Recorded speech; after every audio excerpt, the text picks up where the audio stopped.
Let's bring in one of the greatest guards of all time, Walt Frazier's weekly spot on this on the show. Walt, is there any way to make any rhyme or reason about what Knick team is going to show up on a game-to-game basis?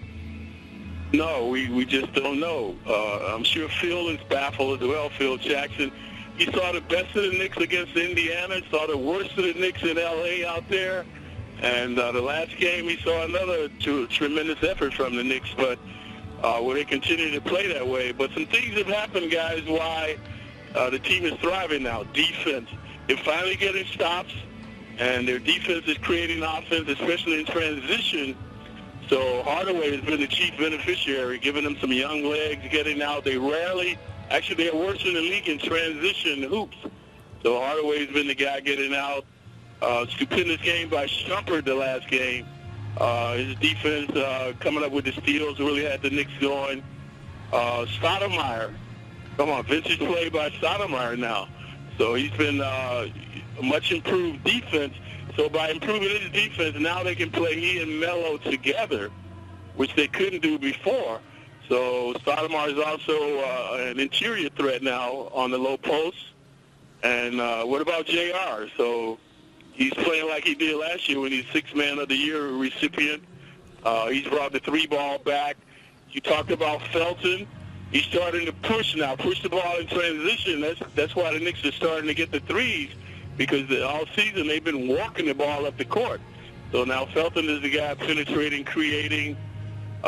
We know Melo's had his best season as a pro. You know, rebounding, scoring, leading the league in minutes played. So these are the things that I see now that have catapulted this team to have them on the threshold of trying to get into the playoffs. Walt, they catch a bit of a break here between games 2 and 3 of the 6 games left in their season. They'll play Sunday in Miami and not play again until the following Friday in Toronto. Do you think that will allow Amari to play effectively the last 6 games of the season? Oh, yeah, that rest is going to be very good for him. And remember, Felton hurt his ribs. I don't know. Is he supposed to go tonight? I don't know if he's playing tonight or what. I mean, he had a bad fall in the game against the Nets. What's interesting to me is you bring up all the points that the Knicks are playing better and the guys that are playing better and J.R. Smith. And I spoke about this yesterday. You know, as a Knicks fan, you could feel thrilled they're playing this way, or you could be like me and be totally aggravated. Why haven't they been playing this way? Because this team is much better than their record, Walt. This team is so much better talent-wise that it should not be trying to squeeze into the playoffs. It should be trying to get home court advantage. Right. If they won half the games that they squandered, especially at home. You look at the Nets. Why are they thriving? Because they're like 14 straight home wins.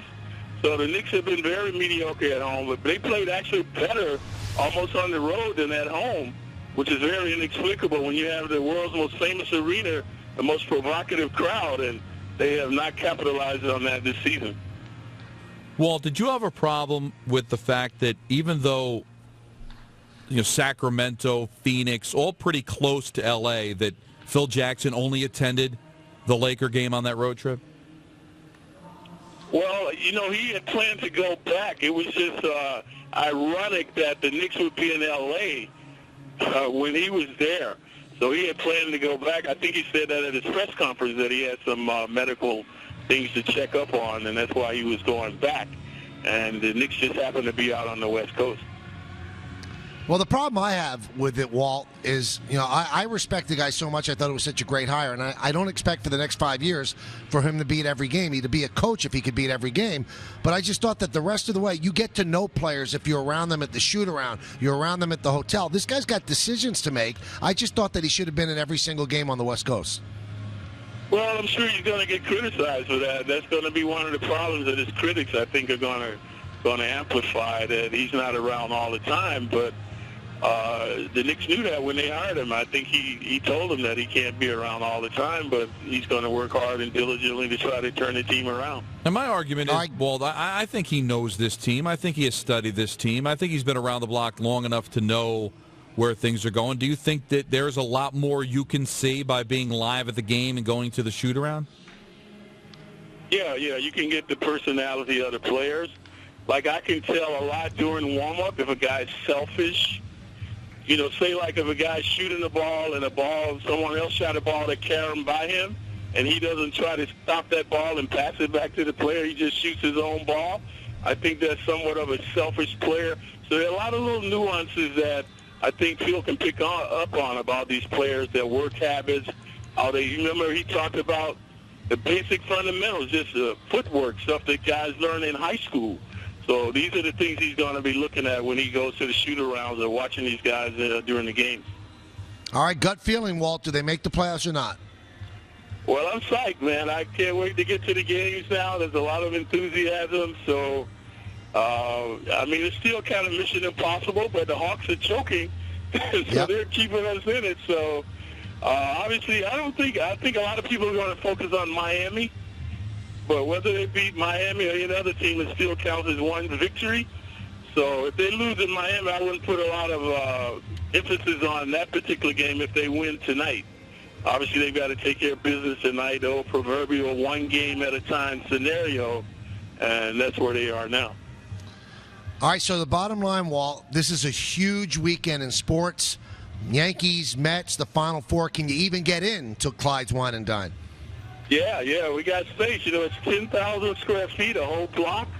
We got the 40 state-of-the-art TVs in there.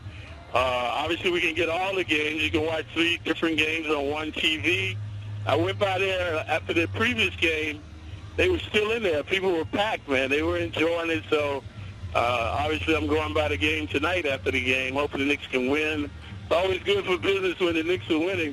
When they lose, when I get there, there's nobody in the place. When they win, people in there celebrating, having a good time, talking about, we're going to pull it off. So it's a very exciting time for me, guys. And also Sunday, where, the Knicks are playing in Miami, so I'll definitely be by the restaurant for that game. And I've been telling everybody that it's kid-friendly. We do a lot of birthday parties with the kids, so the parents can bring the kids out Sunday and really check out the Knicks in Miami. And then Monday night, I hope to have some of the Knicks come by for the finals. So I know Tyler has told me, Jeremy Tyler is going to come by, trying to get some of the other guys to come by and hang out with the fans on the Monday night finals. Well, sounds good. Have a great game tonight, Walt. We thank you for coming on. Have a great weekend. All right, guys. Take care.